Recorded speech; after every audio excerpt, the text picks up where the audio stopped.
عبادت تو 2 گھنٹے کا کام ہے، روزہ 1 مہینے کا کام ہے، حج 10 دن کا کام ہے، زکوٰۃ 2 منٹ کا کام ہے، جیب سے نکال کے دوسرے کو دے دیا۔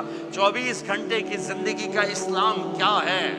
وہ اخلاق ہے، وہ سچائی ہے، وہ پاک دامنی ہے، وہ عزت و آبرو ہے، بڑے چھوٹے کا احترام ہے، خامن بیوی کی محبت ہے، اولاد کا ماں باپ کو عزت دینا ہے، ماں باپ کا اولاد کو عزت دینا ہے۔ یہ میرے نبی کی خوبصورت زندگی ہے۔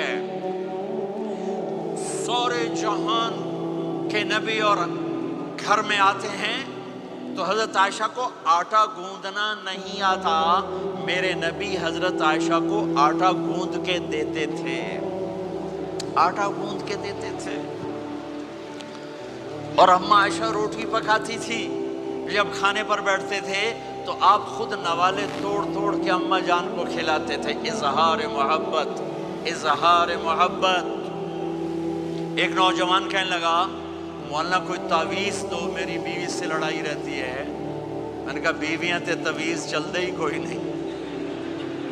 کہنے لگا کیا کروں؟ میں نے کہا نبی والا طریقہ اختیار کرو، محبت دو، عزت دو، احترام دو، اور جب کھانے پر بیٹھو 2-3 لقمے اپنے ہاتھ سے کھلا دو۔ کہنے لگا اس سے کیا ہوگا؟ میں نے کہا تو دیکھ لینا کیا ہوگا۔ 10-12 دن بعد اس کا فون آیا تو میں نے پوچھا میری بات پہ عمل کیا؟ کہنے لگا نہیں۔ میں نے کہا کیوں؟ کہنے لگا شرم آتی۔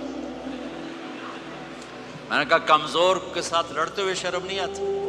کمزور سے بھی کوئی لڑتا ہے، عورت تو بیچاری کمزور ہے، اس سے بھی کوئی لڑتا ہے۔ کامے پہلوان کا نام سنا ہوگا، بڑی عمر کے لوگوں نے، کاما جو چیمپئن، ورلڈ چیمپئن تھا، اس نے 1910 میں لنڈن میں امریکن پہلوان تھا زبسکو، اس کو ہرایا تھا، اس کو ورلڈ چیمپئن کا ٹائٹل ملا تھا۔ پارٹیشن کے بعد لاہور آ گیا، سبزی والے سے سودا بھاؤ پر کوئی بات ہوئی، سبزی والے نے وہ جو لوہے کا بٹا ہوتا ہے تولنے والا اٹھا کے گامے کو مارا، اس کو یہاں لگا، خون نکل آیا۔ اس نے پگڑی کھولی اور نیچے سے بل دے کے باندھ کے چل پڑا۔ تو لوگوں نے کہا پہلوان جی تسی وڈے وڈے پہلوان زمین تے مارے، اے تو نکو جا ماڑکو جا مار گیا، تسی آکھیا ہی کچھ نہیں۔ وہ کہنے لگا ماڑے نو مار دیا شرم آتی۔ میں نے کہا کمزور کو مارتے ہوئے شرم آتی ہے۔ میں نے کہا بے وقوف آدمی، تجھے عورت کے ساتھ لڑتے ہوئے شرم نہیں آتی ہے؟ تھوڑی دیر کے بعد اس کا فون آیا، کہنے لگا مولانا کمال ہو گیا۔ میں نے کہا کیا ہوا؟ کہنے لگا میں نے جو ہی اس کے منہ میں نوالا ڈالا، اس کا منہ وہیں کھلا رہ گیا۔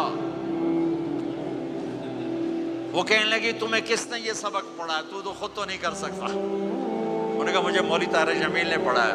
انہیں ایسے جھولی اٹھائی، کہا اللہ مولوی طارق جمیل و آباد رکھے جائیں تینوں بندہ بنایا۔